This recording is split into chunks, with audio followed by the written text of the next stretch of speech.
Voila.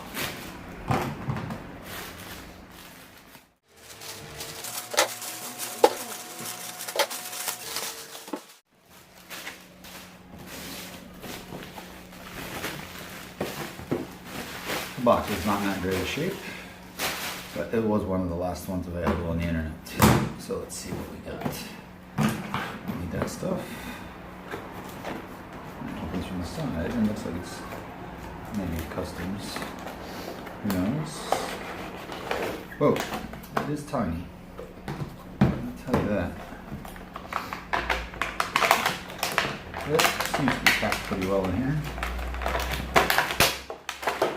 I got the controller. Oh, I don't have batteries, I gotta go with batteries. Imagine that is the phone holder.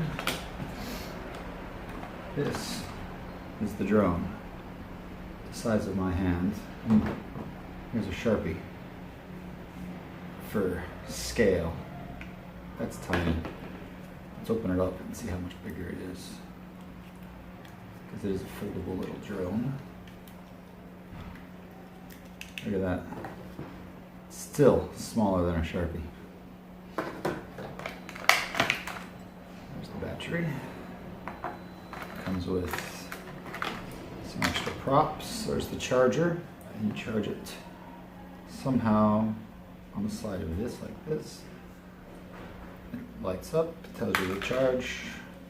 I did order a few extra batteries, which stupidly I did 2 weeks after I ordered the drone, so there'll be another 2 weeks because they're all coming from China.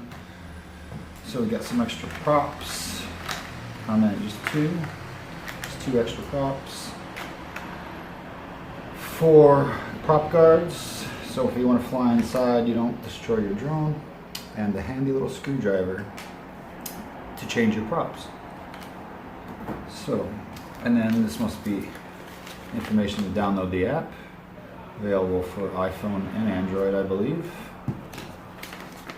And the instructions in Mandarin. But there's pictures, so we will sort it out. I am, so this is the TXD-G1 micro drone, as you can see on the box.